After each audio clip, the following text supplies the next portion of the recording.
ini menunjukkan bahawa arak bukan najis. Itu pendapat yang minoriti, bukan majoriti. Sebahagian tu yang ada yang kata minyak wangi, ada alkohol boleh pakai dan sebagainya. Ada ulama ambil ambil faedah daripada hadis itu. Dia kata kalaulah najis, sudah tentu Nabi akan larang marah sahabat buang ke jalan. Kan ada hadis tak boleh buang najis ke jalan. Kan? Ada yang faham begitu. Kan? Tapi tak apalah, tu bukan poin kita malam ni. Sayyidina Abang kata sahabat menjunjung perintah Nabi SAW. Cuma Sayyidina Nuaiman dia tak beraya lah duk minum lagi. Cuma dia jujur, setiap kali dia minum dia akan pergi mengaku dekat Nabi. Nabi akan sebat dia. Berapa kali tuan-tuan? Arak 100 tak? 100 kali sebat. Lepas tu selang boleh seminggu ke 2 minggu main pula. Ya Rasulullah semalam minum lagi. Pergi mengaku pula dah. Sebat pula. Selang pula main. Ya Rasulullah semalam pula dah minum lagi. Sebat pula. Ada riwayat yang kata Rasulullah, saya pernah terbaca, terdengar kot. Ada yang kata Rasulullah kata, dan ikut apa yang dan Rasulullah capai lah. Kadang-kadang ada selipar, dia bubuh tengah belakang dia selipar. Sebab pengakuan. Yang ketika itulah kata Umar kepada Rasulullah, kerana berulang kali dia buat. Rasulullah, Sayyidina Umar kata, Ya Rasulullah, utrukni an aqtula hazal munafiq. Mai aku bunuhlah munafik. Ini Sayyidina Umar. Baik, apa jawapan Nabi? Tak boleh. Li'annahu yuhibbullah wa rasulah. Dia sangat sayang aku. Dia sangat sayang Allah dan dia sangat sayang Rasulullah sallallahu alaihi wasallam. Ni Sayyidina Nuaiman. Jadi Rasulullah ketawa bila Nuaiman ni buat lawak. Saya tak mau cerita lawak Nuaiman tu, saya tak dan. Kerana kami pernah baca kitab tentang kisah-kisah lawak yang berlaku di zaman Nabi dengan Syekh Nuruddin Al-Banjari. Dalam tu banyak kisah, antaranya kisah Nuaiman. Dia raja yang terkenal kawan. Satu lawak waktu itu sahabat dia ada bila satu tempat, saya tak ingat tempat mana pi, rombongan waktu tu bersekali dengan Abu Bakar. Jadi sahabat biasalah diagihkan tugasan, ada yang kena masak. Dia ni ada tugasan. Bila kita masak tu kena tunggu orang ramai lah makan sekali. Dia ni lapar awal, dia pergi minta awal. Bila minta awal, tukang masak tu tak bagi lah. Dia kata tunggu semua orang. Dia kata aku lapar, bagi sikit tak apa, sudah. Bukanlah aku nak banyak, tak boleh. Dia kata hang bagi ataupun hang akan menyesal. Tukang masak tak ada pasal, orang tak mau bagi. Tahu dia buat apa? Dia pergi jumpa orang tempat tu bukan tempat dia. Luar daripada Madinah. Dia jumpa orang tempat tu, dia kata, nak aku jual kepada kamu seorang hamba dengan harga yang cukup murah. Bayangkan kalau kereta, harga 50,000, tiba-tiba ada orang main buat tawaran kat tempat 5,000 lah. Pakat nak beli, ni pun sama. Dia kata boleh. Anak perempuan nak jual. Katalah kita buat satu harga yang cukup murah 5,000. Tapi masalah lah, hamba ni aku abang betul-betul dia ada penyakit. Sebab tu aku jual murah. Oh, penyakit apa? Dia tak nak mengaku kata dia hamba. Menang kat dia. Kan? Jadi dia bayar dekat Nuaiman duit dan dia pergi ambil tukang masak tadi tu.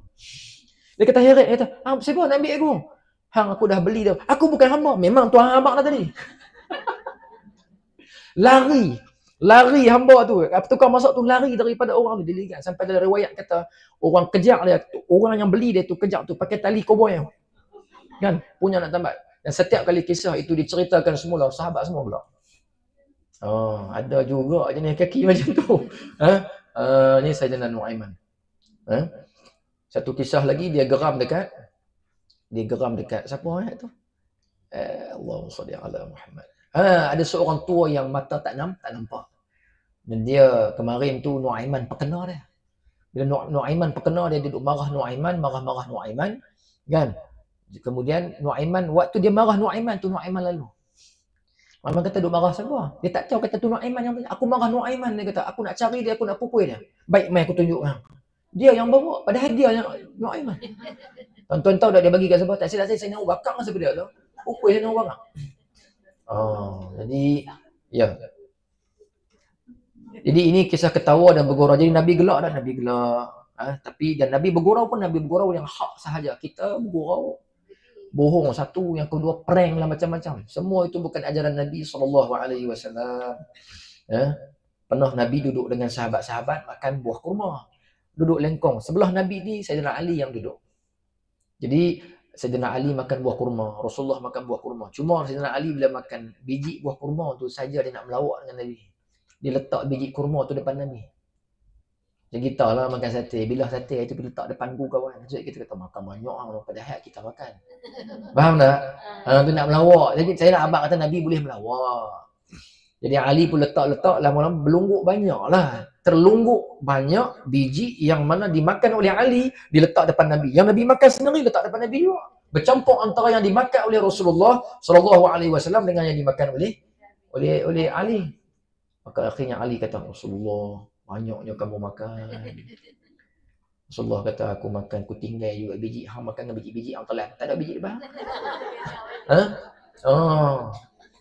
Jadi boleh je bergurau. Kita ke, kalau orang nak melawak sikit, ustaz kan. Saya nak melawak betul kan. Kan? Semua boleh je, tak ada masalah. Jadi ya tu, kita tengok berjalan Nabi pula. Buka surat 78. Boleh tak macam tu laju-laju? Saya baca juga bab tu. Nak baca semua tak ada. Baik, berjalan Rasulullah SAW dalam hal berjalan merupakan insan yang paling tawaduk dan paling jauh daripada sifat sombong. Kerana ada gaya jalan yang takabur, dada ke depan dan sebagainya. Ini kalau tuan-tuan buka dalam Bahrul Mazi, dia habaq sifat jalan orang yang takabur, dada ke depan, kemudian kan dia panggil jalan ahli neraka. Dia sebut dalam hadis tu, jalan orang yang kasar. Bahasa Syekh Idris dalam Bahrul Mazi. Saya kira Ustaz Syamsuri tu mengajar tu kan. Sifat jalan ahli neraka. Rasulullah jalan insan yang paling tawaduk, paling jauh dari sifat sombong. Ibnu Abbas meriwayatkan bahawa bila baginda berjalan terlihat bayang-bayang baginda. Kerana sebagian ulama menyebut nur cahaya. Jadi tak ada bayang lah. Kita memang ada bayang. Kita ada bayang bah. Rasulullah tidak ada bayang. Allah menja'alni nur. Kita ni ya Allah jadikan kanan aku cahaya, kiri aku cahaya, atas aku cahaya, bawah aku cahaya. Kan? Nak cahaya saja. Tapi Rasulullah berdoa waja'alni nur, jadikan aku cahaya. Sebab tu kita tahu kan Nazrul kan Khairi Nizam. Ada sebut tak Rasulullah adalah orang yang paling segak di kalangan Nabi-Nabi.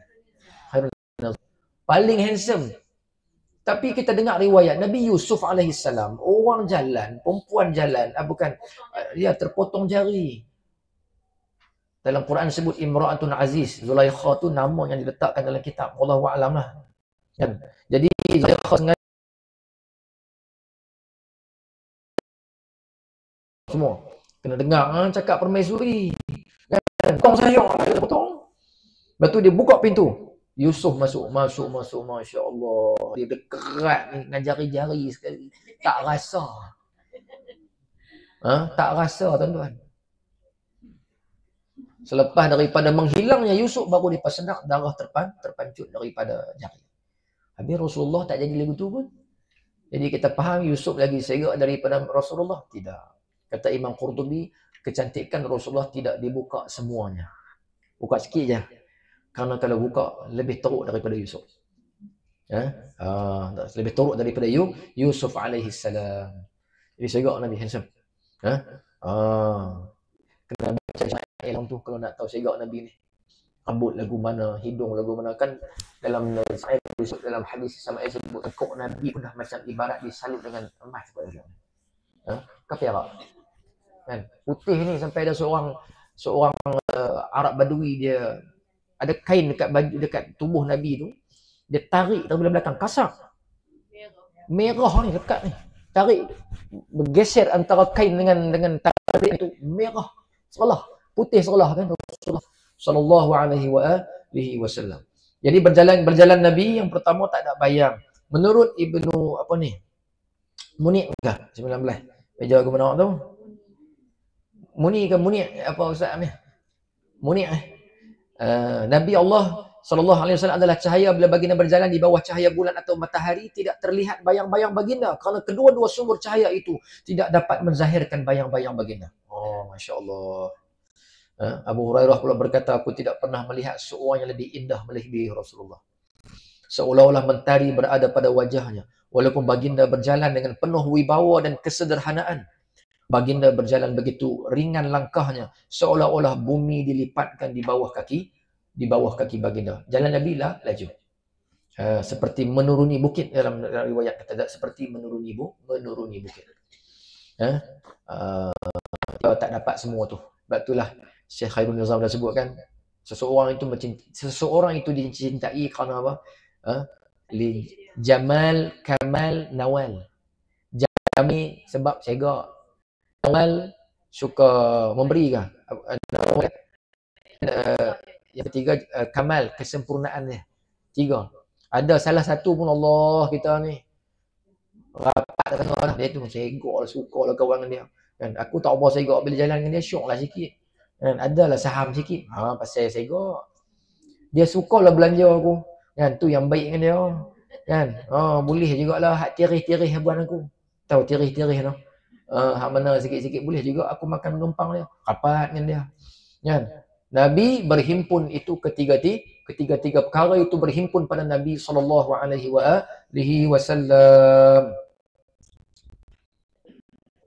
Okey, tengok muka surat 79, pakaian ketika berada di rumah. Perkara yang berkaitan dengan pakaian ketika berada di rumah adalah satu hal yang sangat penting. Tengok perenggan kedua Sayyidina Huzaifah Al-Yaman. Sayyidina Huzaifah penyimpan rahsia Nabi sallallahu di rumah tu. Di rumah. Awak kerja silap lah malam ni. Ngantuk tapi saya semangat dengan semua. Semangat. Hilang ngantuk tapi adalah sikit-sikit kan. Saya bukan Rasulullah. Terpelecok lah juga sikit-sikit cakap. Sayyidina Huzaifah Al-Yaman berkata, pada suatu pagi saya melihat baginda memakai pakaian yang menampakkan sebahagian betisnya. Jadi Huzaifah ni dia simpan rahsia Nabi, jadi banyaklah rapid dengan Nabi. Jadi juga banyakkan juga sebahagian hadis dia meriwayatkan daripada Rasulullah SAW. Ini antara yang simpan rahsia Nabi lah. Penyimpan rahsia. Nama penyimpan rahsia maknanya dia tahu daripada siapa. Antara yang dia simpan rahsia tu adalah senarai orang-orang yang munafik. Sayyidina Umar pernah tanya dia. Umar Sayyidina Umar ni takut. Ada dalam senarai. Sayyidina Huzaifah kata tak ada. Sudah dia balik. Kita kan siapa ada? Dia tanya orang. Sayyidina Umar tanya aku ada sudah, tak ada sudah. Kita belum tentu kan tanya. Ni siapa ada cuba habaq mai. Kan? Dia tengok hang. Kacau. Orang tahu kan siapa suruh tanya. Kan? Memakai pakaian menampakkan bahagian betis. Lalu baginda bersabda, beginilah tempat pakaian sepatutnya. Jika lebih rendah sedikit tidak mengapa. Sebab tu sebagian ulama pakai labuh. Sebab pakaian dulu ni kalau tengok dulu orang duk heran ni siapa pakaian labuh, bawah dia panggil isbal, dengan istilah dia isbal, pakai meleret baju ni bawah daripada buku lali. Kerana dia adalah pakaian orang-orang yang sombong. Nak tahu lagu mana tengok tu cerita orang putih raja-raja duk jalan dengan tu dia kain labuh kan. Dulu pakaian. Orang miskin mana boleh pakai lagu tu dulu. Cuba pakai tengok lagu tu. Kan? Orang tahu ni bukan kumpulan yang selayaknya memakai pakaian begini. Jadi dia ada taraf dia. Jadi bila pakai macam tu, dia pakai pakaian tersebut berjalan mendongak langit. Ya, sebab itulah Nabi SAW tak mau. Maka kita pakai atas buku lali. Tapi tak ada lah haram. Bukanlah makruh lah. Rasulullah menyebut alasan dalam hadis. Alasan yang disebutkan ialah kerana khuyala, iaitu kita jalan pakaian gitu, kita pakai jadi sombong. Dah kalau tak sombong, tak apalah. Lah ni dia terbalik, ada orang yang dia pakai atas buku lali. Bila pakai atas buku lali, dia duk kata pula orang pakai bawah buku lali tu pula. Dia kata ni pakai macam aku. Dah kali dia sombong macam tu pula dah. Dia sombong pasal pakai macam tu pula. Tak sampai maksud. Jadi Rasulullah SAW, Sayyidina Uthman bin Affan, perenggan bawah kata memakai pakaian yang labuh hanya sedikit di bawah pertengahan betis. Beliau berkata beginilah Rasulullah memakai pakaian sekadar separuh betis. Sini siapa yang Uthman yang riwayat. Sebab pernah terjadi Rasulullah sembang dengan sahabat, kain ni tersinting sampai nampak betis banyak juga. Kan? Bila Uthman masuk, Rasulullah turunkan kain. Sahabat jadi pelik. Kenapa ya Rasulullah? Dia kata aku malu dengan Uthman. Uthman ni malaikat pun malu dengan dia.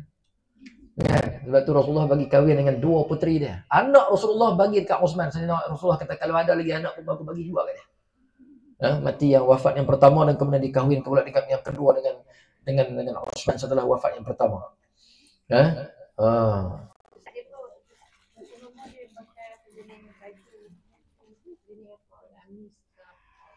Macam-macam. Ada yang belah tengah satu. Dia sebenarnya yang pakai macam ni dia panggil qamis Ustaz kan. Yang buka tu baru kita hak ni jubah kan. Dia ada yang macam tu, yang kamis, macam-macam baju, dan Rasulullah juga memakai juga pakaian yang mengikut pakaian kaum tempat itu. Ikut pakaian setempat tu juga. Di tempat mana-mana yang orang pakai lagu ni, dia pakai lagu tu juga. Untuk lebih lanjut esok kita minta pengulungan untuk bahagian pakaian, boleh tanya Ustaz Amir di belakang. Kemudian kita tengok keberanian Rasulullah sallallahu alaihi wasallam 80. Tak masuk lagi saya ni. Masuk dah. 90 kan? Saya 90 lebih. Saya tak apalah kalau saya macam ni, saya baca. Kalau nak berhenti habaq kan. Jadi Ustaz merapuh tu, saya nak balik tidur habaq tu ya. Saya tak marah. Saya 95. Keberanian Rasulullah sallallahu alaihi wasallam tidak mampu ditandingi oleh sesiapa pun. Kena faham macam ni no. Dalam satu kaum tu, yang paling berani Nabi dia, Rasul dia. Tak ada yang boleh lawan keberanian Rasul dia. Tak ada. Dan Rasulullah adalah orang yang paling berani sekali. Jangan duk kata Rasulullah takut ke keluar malam-malam dengan Abu Bakar kan. Awak tak keluar siang, tak berani ke? Jangan ada perasaan begitu, kerana Rasulullah adalah orang yang paling berani sekali. Orang yang paling berani. Kenapa Rasulullah tak buat macam Umar? Umar isytihar Islam di depan Kaabah tu. Kan? Siapa aku dah ikut agama Muhammad, siapa yang nak isteri dia jadi balu, janda, dan kalau nak anak dia jadi yatim, tahan aku pergi kepada Muhammad. Bukan Syekh Sa'id Ramadan Al-Buti kata Rasulullah, dia buat satu sikap yang mana yang boleh diikuti oleh ramai manusia. Sebab di belakang Nabi banyak orang-orang yang lemah. Jadi kalau Nabi buat macam Umar juga, ramai nak kena tiru macam Umar, banyak yang akan mati. Jadi Rasulullah buat lagu tu, ramai boleh turut. Itu jawapan Syekh Sa'id Ramadan Al-Buti. Rasulullah kan pemudah urusan umat banyak kan. Jadi keberanian Rasulullah yang paling berani lah. Telah diriwayatkan bahawa ramai pahlawan yang hebat melarikan diri dari medan perang, namun junjungan kita Rasulullah tidak pernah sekalipun lari dalam situasi seperti itu. Tak pernah lari. Nabi tak pernah lari. Ya, pernah mengalami luka. Ya, luka pernah dalam peperangan Uhud. Ya. Pernah seorang bertanya kepada Al-Barra, adakah sekalian semua melarikan diri dalam perang Hunain? Beliau menjawab, benar, namun ya Rasulullah tidak pernah lari. Dalam perang Uhud, Rasulullah patah gigi. Sebab tu bila Sayyidina Umar dengan Sayyidina Ali, kan Rasulullah wasiat, hampa cari seorang ni. Dia ni doa dia sangat didengari oleh makhluk di langit dan malaikat, cukup respect dengan dia. Namanya Sayyidina Uwais Al-Qarani. Uwais ini hidup zaman Nabi tapi tak jadi sahabat kerana pergi dah rumah Nabi tapi Nabi tak ada. Dia miss kat situ kerana dia dengar cakap mak dia. Tu je. Jadi oleh kerana doa dia mustajab. Kedudukan doa ni sahabat paling tinggi darjat, tapi Rasulullah minta suruh Ali dengan Umar, dan setiap tahun Sayyidina Umar akan cuba mengesan rombongan haji daripada Yaman untuk dapatkan Uwais. Dan akhirnya mereka dapat. Bila dapatnya Uwais, kerana Uwais ini hasil ketaatan dia kepada mak dia, Allah Ta'ala bagi hilang dia punya baras, iaitu sopak dia. Tapi satu je tak hilang. Bahagian mana Ustaz ambil tangan ke? Tak ingat lah. Tengkuk ke tangan ke tak tahu. Ini yang disebut oleh ulama sebagai sir dia. Nabi habaq supaya boleh dikesan oleh para sahabat. Saya nak habaq apa? Poin saya ni, saya nak habaq ni pasal Rasulullah tak lari diri dan Rasulullah patah gigi dalam peperangan Uhud. Kerana waktu Umar dengan Ali sembang dengan Uwais, dia tengok gigi Uwais patah. Sebatang ke 2 batang saya tak ingat. Kemudian dan lagi waktu tu Umar tanya, kenapa gigi kamu patah? Dia kata, tatkala aku mendengar Rasulullah patah gigi dalam peperangan Uhud, aku sedih dia kata. Aku ambil batu, aku hentam gigiku bagi patah juga. Jangan buat main. Tu Sayyidina Uwais. Lepas tu dia tanya pula dengan Umar, gigi hampa elok kan? Hampa buat apa waktu tu? Nampak tak? Hampa buat apa waktu tu sampai Rasulullah boleh patah gigi? Aku nak tanya tu. Malu Umar dengan Ali. Ya. Jadi ni kisah ni pasal ni lah. Pasal dalam ni perang Hunain. Saya cerita tadi peperangan Uhud. Tapi bukanlah Rasulullah pernah terluka, cedera, tapi Rasulullah tidak lari. Dan saya cerita tadi ketika di Taif, ketika di baling batu pun, ya, Rasulullah sallallahu alaihi wasallam bukan lari. Yang tengalung batu tu, yang punggai batu tu budak tau, bukannya orang tua. Sengaja dia nak hina Nabi ni pada tahap yang paling rendah. Sebab tu dia pesuruh budak-budak yang balik. Baik. Muka surat 82. Muka surat 82, haiwan tunggangan dan binatang peliharaan. Adapun binatang tunggangan Rasulullah sallallahu alaihi wasallam, Rasulullah memiliki 7 ekor kuda dan 6 ekor bagal, iaitu binatang hasil kacukan antara kuda dan keldai. Bagal ni kuda campur dengan keldai. Selain itu, baginda juga memiliki beberapa ekor keldai dan seekor unta yang disediakan khas untuk dijadikan kenderaan Nabi sallallahu alaihi wasallam. Menurut Asy-Syaikh Ad-Dimyati, tiada yang paling disayangi oleh Rasulullah selepas wanita melainkan kuda. Rasulullah sayang perempuan. Perempuan tu bukan makna ni isteri-isteri. Kemudian Rasulullah sangat menyayangi kuda. Diriwayatkan bahawa baginda pernah menyapu muka kudanya, mencuci hidung, mata kudanya dengan lengan baju baginda. Masya Allah. Dan dalam peperangan Tabuk, baginda pernah bangkit lalu pergi ke arah kuda, memberi makan padanya serta mengusap belakang kudanya dengan sehelai selimut. Ketika itu ditanyakan, wahai Rasulullah, adakah tuan mengusap belakang kuda tuan dengan kain tuan? Baginda menjawab, aku diarahkan oleh Jibril untuk melakukan dengan cara ini. Adapun bagal milik baginda bernama Duldul. Ia adalah tunggangan setiap tetap baginda di Madinah dan ketika bermusafir, termasuk ketika turun ke medan peperangan. Umurnya sangat panjang sehingga habis gugur giginya. Lama ni dia hidup dengan Nabi SAW. Setelah kewafatan Rasulullah, Duldul ditunggang oleh Sayyidina Ali bin Abi Talib. Termasuk semasa beliau berhadapan dengan golongan Khawarij. Waktu tu pun masih lagi boleh guna.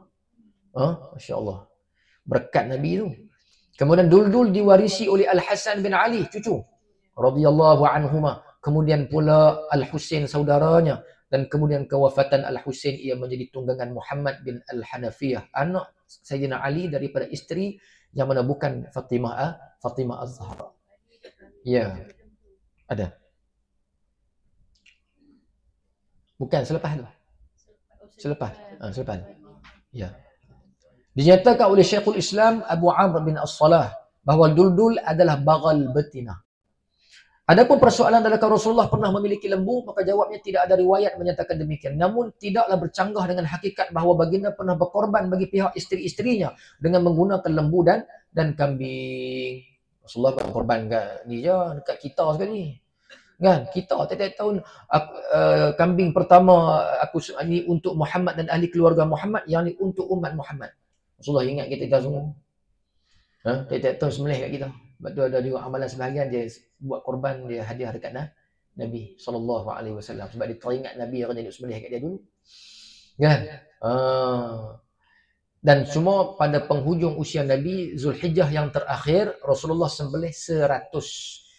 Angka yang Rasulullah 100 ekor Rasulullah buat korban. Tapi Rasulullah sembelih 63 je.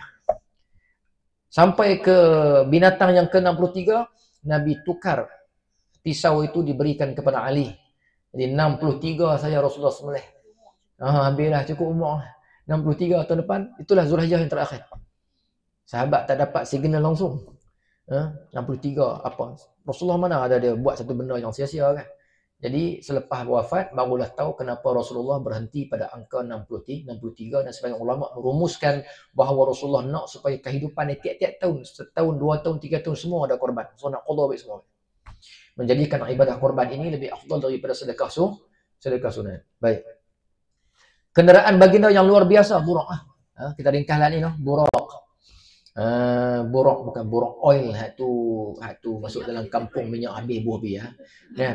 Hak tu burak oil, hak ni burak laju. Laju. Kita duk cerita malam Isra' Mi'raj yang inilah kita cerita kenderaan. Tapi burak ini pun dia berpeluh nak berdepan dengan Nabi SAW. Saya tiap-tiap tahun kalau mereka minta baca, saya baca hak yang Syekh Muhammad Alawi Al-Maliki sudah saya riwayat kisah dia tu. Jadi Buraq ni sebenarnya Buraq bukan kali pertama bawa Nabi. Banyaklah Nabi-Nabi yang pernah dibawa oleh Buraq. Dalam kitab tu sebut macam tu. Saya orang baru tahu daripada kitab tu. Laju pula, laju. Ini memang luar biasa sungguh. Kerana dia lebih pantas daripada cahaya. Contoh buka torchlight tu. Torchlight. Kami bagi torchlight. Suluh tu, cahaya laju lah dia pi tu kan. Itulah kata laju. Tapi borok sepantah maknanya takat mana dia boleh nampak dengan mata kita ni dia pi. Hilang. Hilang terus kan. Itu yang boleh tu daripada Al-Aqsa ke Sidrah Al-Muntaha kan. Itu yang boleh laju tu. Tapi bukan masalah laju dia, Tuhan yang memperjalankan Nabi SAW. Jadi saya tak mau panjanglah borok ni noh. Taulah kenderaan luar biasa Rasulullah SAW.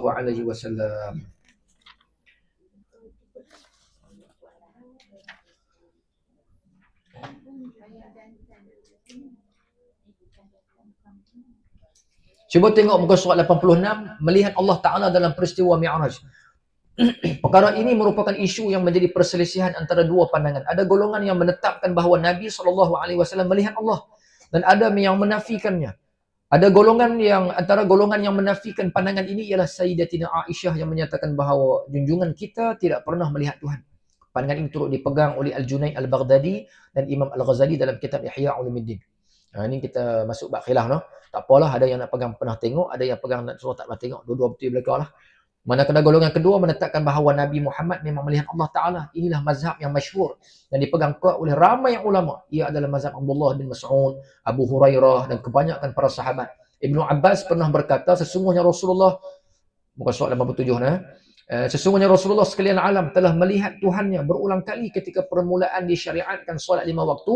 Maka dengan mazhab inilah para ulama ahli hadis, ahli fiqh, ahli tauhid berpegang teguh sebagaimana yang dijelaskan Qadhi Iyad dalam kitabnya Asy-Syifa.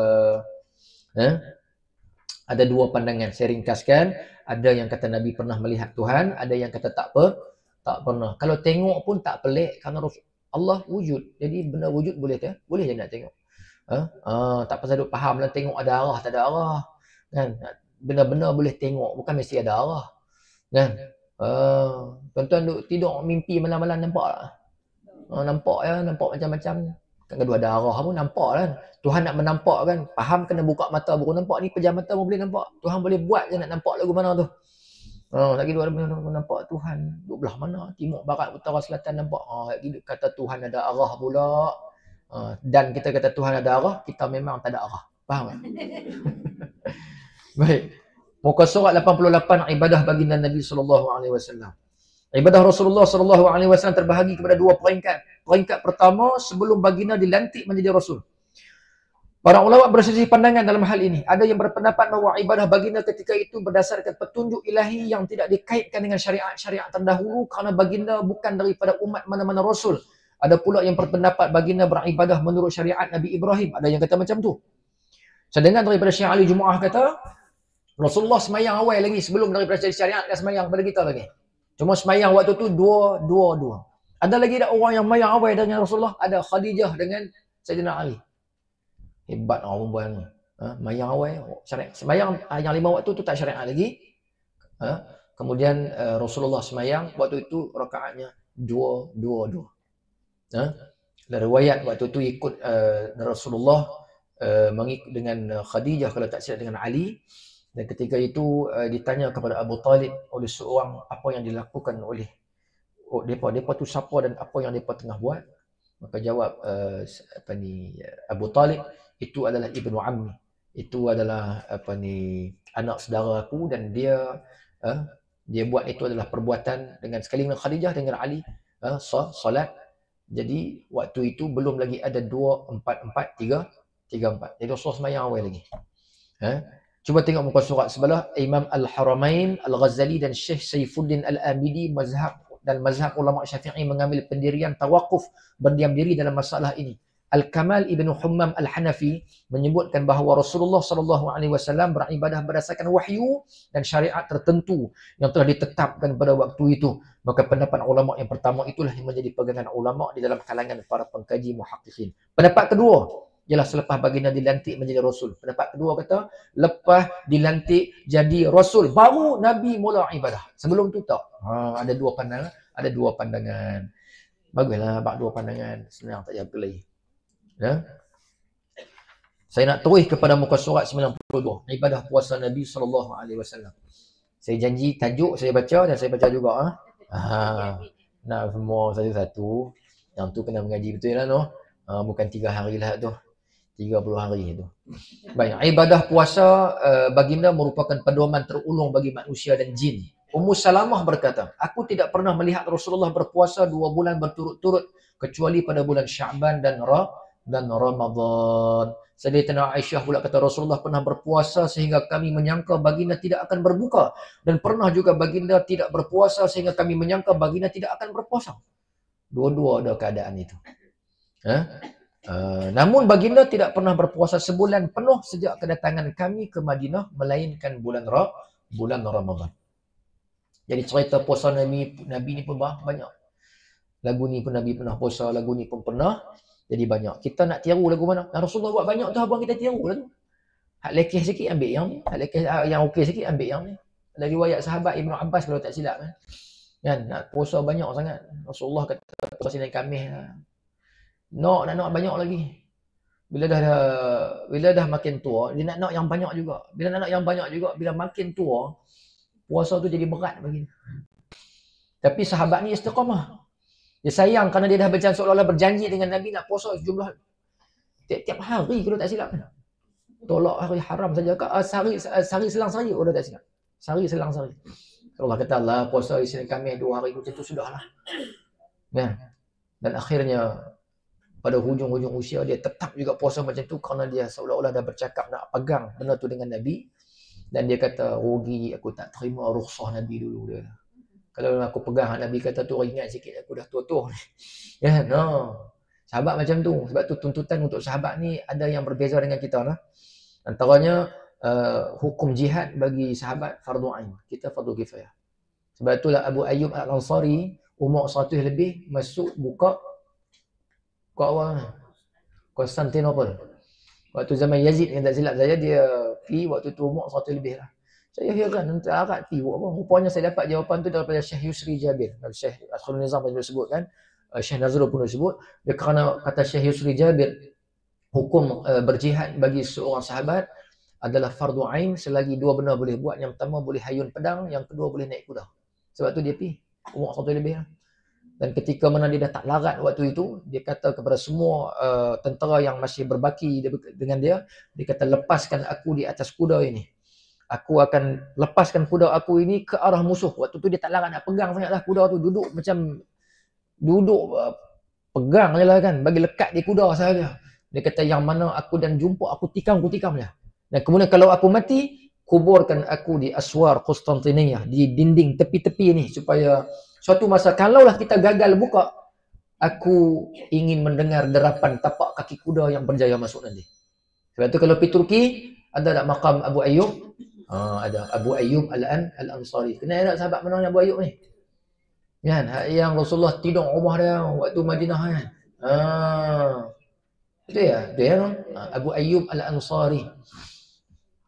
Berebut mereka. Saya nak cerita tu panjang tu. Kisah Abu Ayyub tu dia ada kisah daripada sebelum tu lagi daripada raja. Sebelum tu kerana dia keturunan raja yang lama. Tapi saya nak cerita takut lagi tak sampai 90 muka surat. Abu Ayyub Al-Ansari yang apa ni Rasulullah kata apa? Biarkan unta ini berjalan, khallu sabilan naqah fa innaha ma'murah kan. Lah kali berhenti di rumah dia. Kemudian termasuk Aisyah berkata pada muka surat 93, hari Ashura adalah hari yang biasa difardukan berpuasa oleh kaum Quraisy semasa zaman jahiliah. Rasulullah juga berpuasa pada hari itu. Setelah baginda sampai ke Madinah, baginda berpuasa pada hari tersebut. Tetapi setelah kewajipan puasa Ramadan diturunkan, maka Ramadan yang menjadi kewajipan dan Ashura menjadi puasa sunat. Baik, cuba tengok muka surat 95. Ni baru hak saya. Ni baru hak saya sebenarnya. Ikut-ikut masa habis biasa ke? Lagu mana ni? Nak saya baca juga sikit? Baca tak apa lah. Jangan sekali ada marah. Baca lama nak lena lah ustaz. Ni marah. Melawak lah. Saya cakap kalau kasar-kasar tu jangan ambil hati lah. Jemaah saya tahu saya memang dia buat layak buruk dalam kelas. Tunggu hari nak perambat dia kata. Rasulullah sebagai utusan bagi seluruh alam. Sebab tu dia panggil Rasulullah ini Dia utusan bagi alamin, maknanya seluruh alam. Dan risalah mesej Nabi pun universal. Risalah Nabi ni universal. Orang putih kata universal, bukan particular punya. Sebab tu kita ni kalau ajak kepada kumpulan kita, belum tentu dia syumul, belum tentu melengkapi semua arahan Nabi SAW. Nabi ajak semuanya adalah risalah alamin. Guru saya Syekh Amrul Al-Ghani kata risalatul alamin, maknanya semua orang boleh merasai risalah itu, kena dengan semua, fitrah kena, kan? Semua dia akan melengkapi. Jadi tuan-tuan, kita kalau nak bawa jiwa Rasulullah SAW, jadi kena bawa dakwah yang bersifat umum, universal, kan? Nak bawa yang tak universal pun tak apa, tapi jangan duk rasa diri paling betul itu ya. Duk rasa paling betul itu, hidup kelih hari ni tak habis-habis. Kerana Rasulullah pernah minta dalam semayang. Rasulullah semayang lama semayang. Kemudian isteri Rasulullah tanya, ini adalah dalam Mukhtasar Al-Imam At-Tirmizi. Dia kata, semayang lama ya Rasulullah. Dia kata, solat itu adalah antara suka dan duka. Kerana aku memohon kepada Allah Ta'ala dengan 3 permohonan, 2 permohonan diluluskan, 1 ditolak. Rasulullah minta, janganlah umat aku dimatikan dalam keadaan lapang. Lapang adalah mati, tapi bukan mati semua. Umat dulu kalau sekali mati, habis tak ada. Macam mai musibah dulu kan. Lut ke Nuh ke tu, dia mai habis, tak tinggal benih. Dan yang ni Rasulullah minta janganlah mati semua. Mungkin ada sebagai tempat mati, tapi kita semua masih umat, masih berbaki. Lulus. Mai Rasulullah permohonan yang tak lulus tu yang ketiga. Ya Allah, aku minta satu, umat aku ni jangan duk berkelahi. Berentam sama sendiri. Tuhan tak lulus ni. Tu yang merah ni berentam tak berhenti. Boleh berkelahi ya, dah tak boleh berkelahi kan. Bincang apa-apa. Habis semua benda. Kecil jadi besar. Besar lagi besar. Betul tak? Tengok di media sosial lah ni. Kan? Orang kata dan Nabi, dia kata kelahi lah, dan Nabi kata tak lulus. Dia faham kot tu. Orang faham lagu ni, Nabi minta. Nabi teringin nak tengok umat dia tak berkelahi. Patut nampak lagu tu. Dia nampak dah tak lulus, berkelahi lah. Tak selesai masalah. Pandangan pertama menyatakan bahawa Rasulullah bukanlah diutus kepada para malaikat. Pendapat ini telah dikemukakan oleh Imam Abu Abdullah Al-Halimi, Al-Baihaqi, Mahmud bin Tak apalah, tuan-tuan baca sendirilah tu. Yang cuma saya nak baca pendapat saja. Pendapat kata manusia saja, malaikat tak masuk. Nama. Pandangan kedua, bawah sekali tu dia kata Rasulullah merupakan rasul kepada para malaikat. Ada. Pendapat ini diterjihkan, dipilih sebagai lebih kuat. Kita kena pegang yang kedua ni. Rasulullah bukan sahaja rasul kepada manusia, bahkan malaikat juga. Sekali dengan jin-jin pun sekali ya. Semua alamin. Boleh no? Selesai. Tengok muka surat 96. Perkara-perkara tertentu khusus Nabi saja boleh buat, kita jangan buat. Apa dia? Yang pertama, bukan jangan buat. Ada yang jangan buat. Ada yang jangan buat. Ada yang tak boleh buat. Betul tak saya sebab? Ni buku 9.5 ni boleh baca ni susu ayam tak apa betul. Yang pertama baginda tidak menulis atau membaca. Ya. Baginda tidak menulis atau membaca. Sebab tu dalam banyak kejadian yang memerlukan kepada penulisan, Rasulullah tak tulis. Hudaibiyah siapa yang tulis? Ali. Saudara Ali tulis. Ali. Perjanjian ini adalah perjanjian di antara musyrikin Mekah, Suhail bin Amru, dan juga di antara Suhail dan juga Muhammad Rasulullah. Ali tulis Muhammad Rasulullah. Suhail bin Amru marah. Dia kata lau alima annaka Rasulullah lattaba'na. Padam tu, Rasul Allah padam. Pasal apa? Dah kalau kami mengaku kamu Rasul lah, kami ikut lama lah. Betul lah juga. Kan? Sebab tu Suhail bin Amru ni kalau baca, dia ni memang seorang lelaki yang, walaupun dia musyrikin, dia ni orang yang, dia kalau orang nak bincang, panggil dia. Dia bukan semua orang macam ni tu, betul tak? Kita kalau nak buat apa perbincangan ke apa kan, dia ada orang yang, dia ada tokoh tertentu. Kan? Dia boleh buat keputusan, dia reti nak buat keputusan, nak sembang lagu mana. Bukan kita hantar beleh-beleh. Pi wallahu akbar, gigi pun tak gosok, ayat liak nak meleleh tu ni. Ya halawai nak bincang apa. Siapa nak dengar cakap dia? Suhail bin Amru, dia diceritakan dia seorang yang berkarisma, Suhail ni. Sebab tu dia boleh arahkan supaya Muhammad padam tu, Rasulullah aku tak mahu. Apa kata Rasulullah kepada Ali? Rasulullah kata, padam. Padam. Ali padam tak? Ali kata, tak, aku tak mau. Sebab itulah perjanjian Hudaybiyah tu, sahabat ni, yalah, kita duk cerita tadi sabak Nabi kan apa? Nabi ni kalau dia tak sabak, Rasulullah takut tak? Kita baca, Rasulullah penakut tak? Tak takut. Habis sahabat-sahabat yang mai waktu Hudaybiyah tu, semua ni tunggu signal Nabi. Kalau nak perang, nak jadi apa, jadilah hari ni. Sebab tu umat geram ke Rasulullah, awak yang kita ikut. Kan?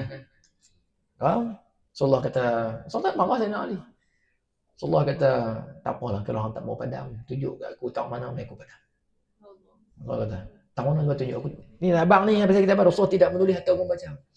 Kalau sebut Rasulullah ambil ayat liur dia dengan air liur Nabi yang mulia itulah, biriqis syarif, diletak di padang. Rasulullah tak marah pasal apa? Pasal Ali tak mau. Rasulullah tahu Ali sangat menghormati Rasulullah. Ya, dia tak mau. Dia tak mau padang. Kerana apa? Dia kata, yalah pendirian kan. Dan dia menghormati kalimah itu kan, dia hormat Nabi SAW. Ada Rasulullah marah Nabi? Ada tak? Tak marah. Syekh kata lagi, an-nazaru ila wajhi Ali ibadah. Siapa yang tengok wajah Ali dapat pahala. Dan ada hadis lagi kata, Ali ini alal haq aina makan. Ali ini sentiasa berada dalam hak di mana pun dia ada.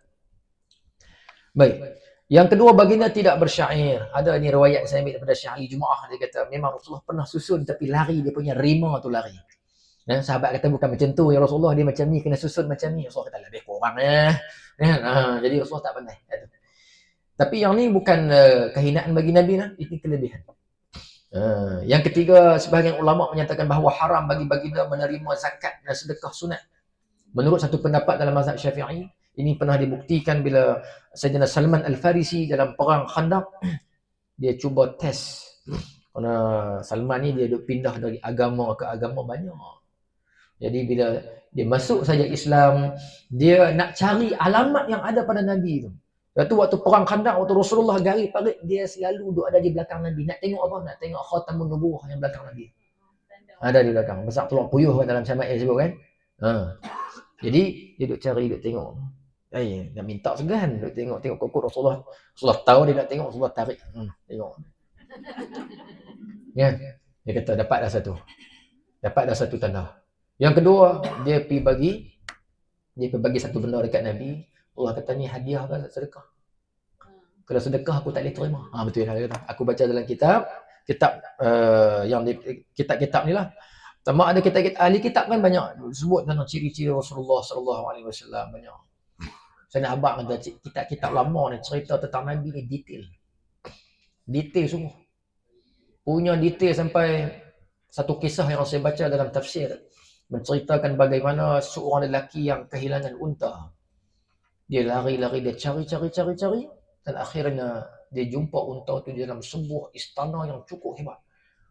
Dia buat dari permata zamrud besar. Rupa-rupanya itu adalah istana tinggalan seorang raja yang dahulu bercita-cita nak buat syurga di dunia. Ya. Panjang masalah ni. Tapi dah cerita sekerat kan. Lagi marah pula. Tu cerita saya abang kata. Sahabat yang cari tu dia kulitnya putih, kemudian rendah, semua dia sifatkan. Satu masa istana ini akan dijumpai oleh seorang yang badan dia sekian. Sebab apa? Sebab itu waktu tu zaman Muawiyah. Dia ni cari unta dia. Jumpa istana tu, dia bawa balik batu-batu tu. Dia nak tunjuk kata aku jumpa satu syurga di atas dunia. Dia balik-balik dia cerita, orang tak percaya. Dia tunjuk. Maka jadi buah mulut orang duk cerita sampai kepada sebab Muawiyah. Muawiyah tak puas hati, Muawiyah panggil dia mai. Cerita, handuk sebelah. Aku nak panggil Ka'bul Ahbar. Aku nak tanya dia. Ada tak syurga atas dunia yang dulu orang buat? Ka'bul Ahbar mai, dia tak nampak lelaki yang jumpa tadi. Kemudian Ka'bul Ahbar cerita. Dia tanya, ada tak sekian-sekian? Dahulu ada syurga yang ingin dicipta oleh manusia di atas muka bumi dengan buatan emas sekian-sekian zamrud. Ka'bul Ahbar kata ada. Dalam surah itulah Iramazatil Imad. Dia kata. Dia cerita. Dan orang ni satu masa akan ada umat Muhammad yang akan berjumpa dengan istana itu. Badan dia begini, rambut dia macam ni, telinga dia macam ni. Tengah-tengah duk cerita, Dia ternampak lelaki tu duduk sebelah. Ni dia. Oh dia. Jadi kalau had tu had nak jumpa pun cerita takkan Muhammad dia tak cerita habis. Betul tak? Rasulullah cerita habis tak? Habis cerita. Sebab tu saya cerita banyak orang boleh cam Muhammad Rasulullah sallallahu alaihi wasallam berdasarkan penceritaan kitab-kitab lama tu. Jadi fahamlah di situ musyrikin Mekah ni bila dia tak beriman dengan Nabi, maknanya apa? Maknanya ketegak dan mampu semua lah. Bukan dia tak tahu kata Muhammad tu adalah Rasulullah sallallahu alaihi wasallam. Baik. Lagi apa lagi? Adapun perkara muka surat 97. Adapun perkara yang makruh bagi baginda makan bawang putih, bawang merah. Jangan pi semayang dalam keadaan makan bawang. Bawang ni makruh, dia bukan makruh zati, dia makruh aridi. Makruh aridi ni maknanya kalau makan tapi kita boleh hilangkan bau sebelum sampai semayang, boleh je makan. Dia bukan makruh macam cabut uban tu. Cabut uban tu makruh zati. Tapi Nabi tak makan lah. Makruh bagi baginda. Yang kedua, makan sambil bersandar pada bantai dengan siku. Itu Nabi tak buat. Ni memang orang Asian sungguh ni. Kan, duduk depan TV kan. Raja gitu lah kan. Baik, kemudian sebahagian perkara yang dilarang bagi baginda. Dilarang bagi baginda menginginkan harta benda milik orang lain. Benda orang lain Nabi duk teringin nak tak. Tapi hak baginda orang balas banyak. Ridak lah, kain apa kena teringin Nabi. Itu banyak dan Rasulullah bagi. Tapi Rasulullah nak teringin benda lain, nak ambil daripada orang yang tu Rasulullah tak boleh. Rasulullah tak buat benda tu. Berkahwin dengan wanita yang telah menjadi hamba kepada orang lain. Tak. Pernah jadi hamba pada orang lain dan kemudian Nabi berkahwin, itu tidak berlaku pada Rasulullah sallallahu alaihi wasallam. Namun halal bagi baginda menjadikan wanita ahlul kitab sebagai hamba. Contoh perkara harus yang khusus bagi baginda berkahwin lebih daripada 4. Pada dengan Nabi seorang lah lebih daripada 4 ni. Ini adalah haram bagi umat, tidak sah jika dilakukan. Saya tak mau hurai panjang yang ni sebab Syekh Khairul Nizam pagi tadi bincang panjang lah yang ni. 10 orang sahabat, 10 orang isteri seorang sahabat dan kemudian cerai tinggal 4 saja kan. Rasulullah boleh banyak isteri. Itu dipanggil khususiat khusus kepada Nabi kita Muhammad sallallahu alaihi wasallam. Umat tak boleh lah, 4 cukup lah. 4 tu pun tak rasa apa. 4 tu mana cukup tu maksud apa? Maksudnya takat 4 je boleh. Banyak lah tu 4 jadilah. Seorang pun jadilah. Yang afdal apa dia tadi? Afdal Syekh Khairul Nizam sebut seorang sahaja mengikut pendapat Al-Imam Asy-Syafi'i. Tidak wajib bagi baginda mengagihkan giliran malam secara sama rata antara isteri. Tak wajib. Ikut suka Nabi, nak tidur tak mana satu pun. Nak pihak mana-mana pun ikut. Dia tak macam kita umat dia, mesti penggiliran itu dibuat dan kalau nak lebih untungnya giliran hari ini isteri lain. Dia kena minta izin isteri itu. Dia kena ada. Rasulullah tak terlibat yang tu. Kemudian boleh menjadikan pemerdekaan seseorang wanita sebagai mahar untuk mengahwininya seperti mana perkahwinan baginda dengan Juwairiyah. Ya, pemerdekaan seorang wanita dijadikan mahar. Juwairiyah ni dia kena tawan dalam peperangan Bani Mustalik ke Mustalaq, macam-macam riwayat. Tak ambil Mustalik. Ini peperangan yang mudah menang dalam riwayat sebut, sebab tu geng munafik pun nak ikut. Pasal mereka boleh rampas dapat harta rampasan perang. Dapat menang, tawan semua. Tawan Juwairiyah ni waktu tu bukan nama Juwairiyah dia, kita silap. Saya lupa nama dia. Barrah ke apa tu. Mahebak kat Nabi kata dia tak mau jadi, dia nak lepas diri. Maka waktu itulah ditawarkan menjadi isteri baginda Nabi sallallahu alaihi wasallam. Dan dalam riwayat menyebut Juwairiyah ni memang sayyid sungguh. Yahudi kan? Ya. Sampai Sayyidatina Aisyah kata aku sakit hati tengok. Sayyid. Aisyah ni sayyid lah. Aisyah sayyid lah. Tapi dia kata aku tak boleh tengok Juwairiyah, aku jadi sakit hati. Jadi macam cemburu lebih. Saya Juwairiyah juga lah sayyid. Jadi kena faham noh. Boleh Rasulullah pilih sayyid-sayyid saja. Sa'irul cerita tadi. Cuma saya nak tambah sikit. Rasulullah ni dia buat apa pun ada pasal. Lepas dia ambil Juwairiyah, bebaslah. Cuma waktu tu pak mentua kena tawan. Pak kepada Juwairiyah tu lah. Kena tawan. Jadi sahabat fikirlah, ni sahabat ni dia concern dia lebih. Takkan nak biar pak mentua Nabi kena tawan. Bebas malah. Dah tu kalau bebas dia, habis hak lain. Bebas semua lah. Bebas semua masuk Islam. Ada pasal dah kahwin. Kan? Kita tak ada pasal itu. Baik, lagi. Mana?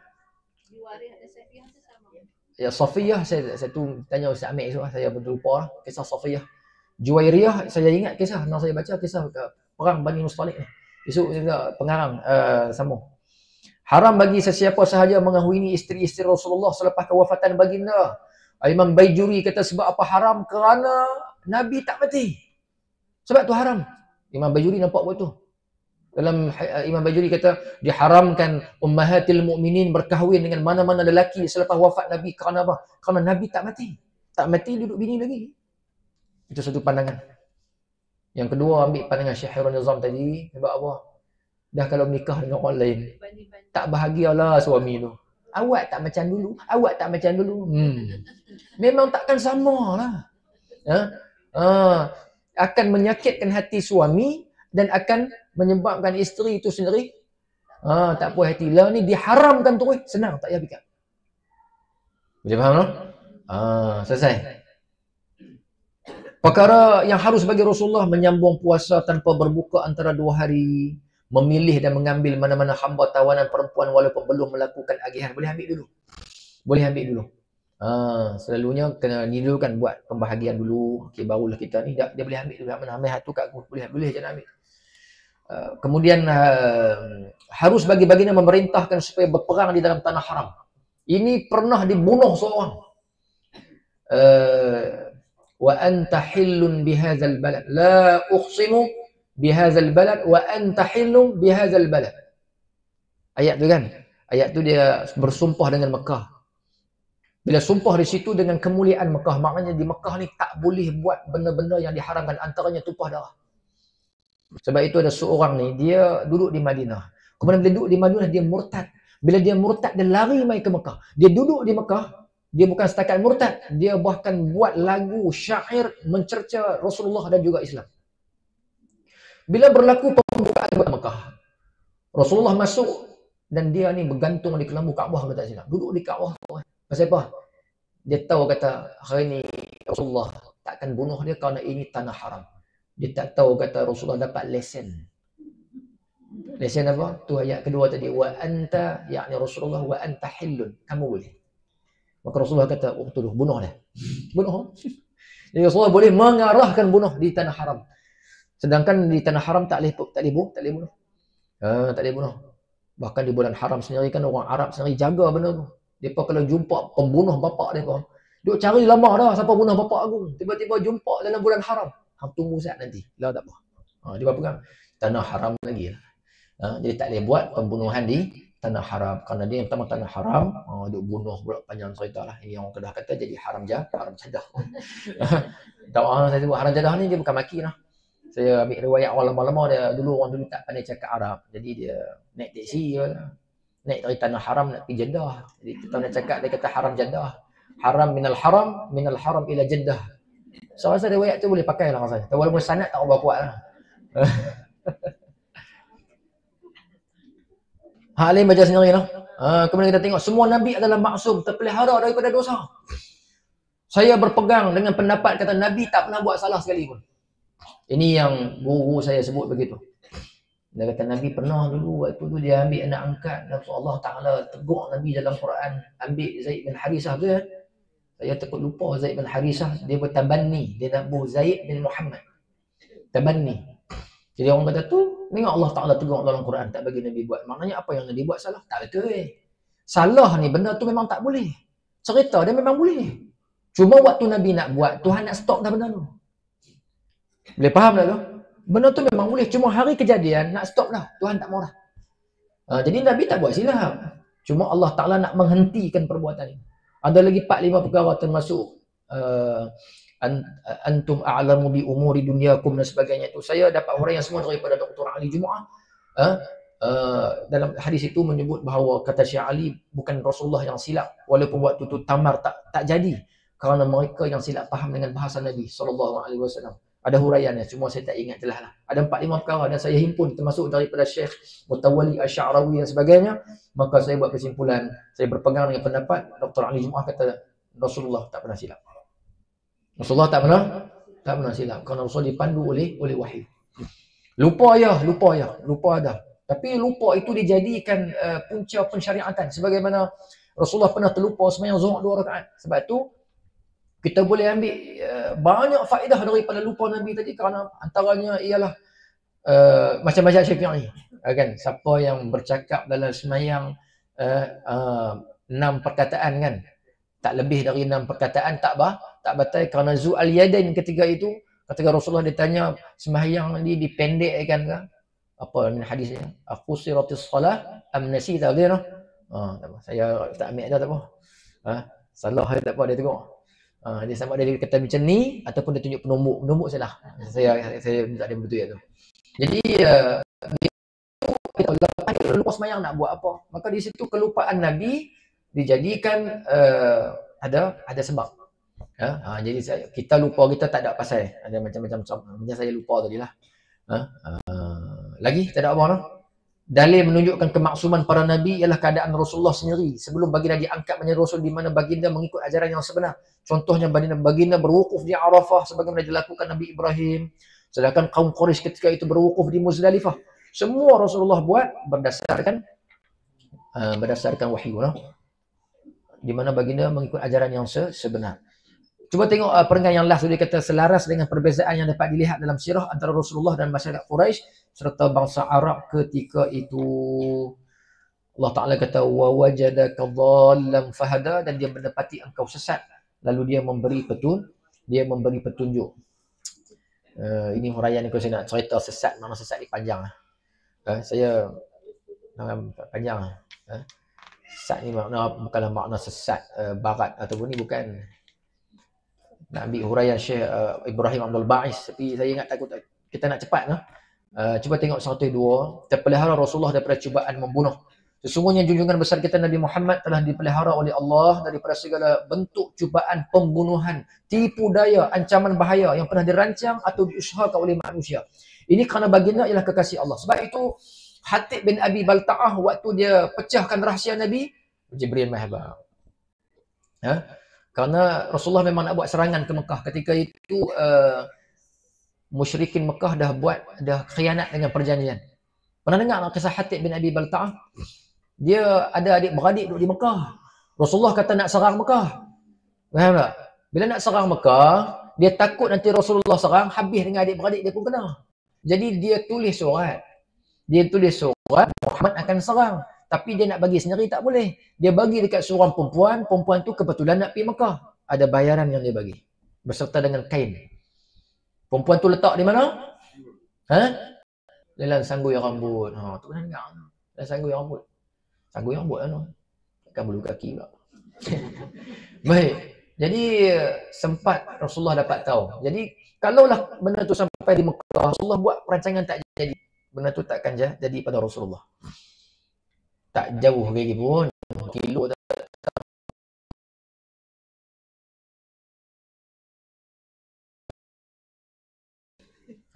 Sayyidina Ali pi cari-cari geledah beg semua tak jumpa.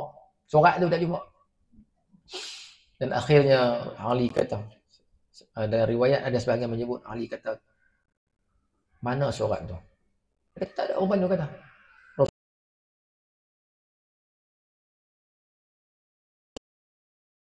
Dengan cara baik ataupun telanjang. Tu baru dia bagi. Duduk dalam sanggui rambut. Apa dia tulis di situ? Muhammad nak serang kamu, hati-hati. Maka sampai kepada Rasulullah SAW, Hatib ni orang kanan. Pasal apa orang kanan? Dia ni kalau tuan-tuan senarai, ini dia termasuk di dalam ahli majlis syura Nabi. Hebat. Sayyidina Abu Bakar pun tak ada dalam tu. Jadi apa-apa perancangan Nabi, strategi Nabi, dia boleh tahu. Masalahnya bila dia tahu, dia bocor. Sebab tu bila Rasulullah tengok, Rasulullah jadi macam mana? Orang lah kata ni, Allah orang kanan lah ni. Anak buah usrah lah ni. Tiba-tiba lah, Rasulullah boleh bayang tak kekecewaan Rasulullah ni. Rasulullah tengok, apa ni Hatib? Saya ambil dalam tafsir Nurul Ihsan ni, kata, apa ni Hatib? Kamu apa ni? Dia kalau kesalahan hari ni, tentera, dia jual maklumat. Faham tak? Khianat tu, kalau kena tangkap, bunuh. Sebab tu Umar, dia offer diri dia. Dia kata dekat Rasulullah, aku bunuh bang, tak apa. Nak bunuh yang Umar ni. Dia. Maka jawab Nabi pendek saja, tak boleh. Kerana dia hadir ke peperangan Badar. Habis, selesai. Kerana orang yang hadir ke peperangan Badar, dosa sebelum dengan selepas semua buat delete. Tuhan cari orang kena dah. Cuba Tuhan bagi kita tak main mukhayyam di rumah. Mak ayam dak dah. Tuhan pilih kena orang lah no. Sayyidina Hatib tak boleh pasal dia adalah ahli Badar. Kan hari bulan Ramadan, beberapa bulan Ramadan kita akan tawasul dengan 313 ahli Badar. Saya tak nak buat, tahun ni baru saya buat. Berbuih mulut sebut. 313 tawasul kerana mereka ini orang-orang yang pertama yang duduk dengan Nabi SAW. Bukan senang no. Masa duduk dengan Nabi ni jangan duduk bayang nak dapat apa untuk dunia lah. Yang pertama tanah hilang lah. Adik-beradik hilang, bini pun hilang. Sayyidina Abu Bakar hilang bini. Isteri pertama nama Allahu Akbar. Tak ingat lagi. Sabarlah. Allahu Akbar. Tu yang Aisyah kan jadi serba salah tu. Bukan Aisyah. Asma jadi serba salah bila mak dia mai rumah, ketuk pintu, Asma tak buka, takut dosa. Pasal mak dia tak masuk Islam. Jadi sebab itulah sahabat hilang isteri, hilang anak pun ada, hilang tanah, rumah cerak dah. Nak pindah pergi Madinah takkan nak ambil tanah buatan atau benda. Kan? Hilang. Lepas hilang. Ada lagi hak Nabi nak minta. Tu tak kira lagi hak wajib tahajud hak 6 bulan sebelum nasah. Dia malam 5-6 jam kena sembahyang. Kan? Lepas tu perang pula. Dah lah habis tu pun banyak dah. Tiba-tiba kutiba alaikumul qital, perang pula. Lah tu perang lagu mana pula? 1 lawan 10, siapa lari dosa besar. 1 lawan 10, siapa lari?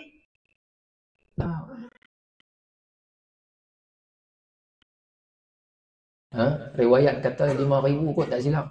5,000 ke 3,000 lawan, satu riwayat kata 200,000, satu riwayat kata 100,000. Saya ambil kalkulator kira 1 lawan berapa? Kalau ikut 100,000, 1 lawan 30. Kalau 60, kalau 200,000, 1 lawan 60. Ya. Sayyidina Khalid Al-Walid yang jadi panglima keempat selepas 3 orang tumpas dia ambil terus jawatan tu. Dia kata aku bawa 9 pedang. Dalam Sahih Bukhari kata aku bawa 9 pedang, 8 pedang patah hari tu. Khalid ni dia special. Orang tak pernah kalah. Kemudian dia punya parut di badan dia di depan saya. Belakang tak ada parut. Maknanya faham apa? Dia tak dah bagi belakang waktu perang. Sayyidina Khalid Al-Walid. Ya, dia memang gentle. Betul-betul Khalid. Waktu dia kata aku mati macam unta tua lah. Maka sahabat kata kamu tak boleh gugur di pedang di medan perang kerana kamu adalah Saifullah. Rasulullah yang bagi gelaran itu, takkan pedang Tuhan nak jatuh dalam perang. Jadi saya cerita ni kehebatan sahabat, taulah Rasulullah macam mana. Boleh lagi ni? Nak mati abang saya tak apa. Nak mati dah ke? Ni boleh. Tadi boleh ni. Jadi kita berhenti pada muka surat 123. Esok Ustaz Ahmed kakak mana dia dan kampui, dia kampui esok insya-Allah. Kakak mana dan ni Ustaz? Ustaz Ahmed. Kita buat ni bukan nak dan khatam, tak dan. Pasal masa pendek. Cuma kita pegang kaedah macam ni. Kaedah kita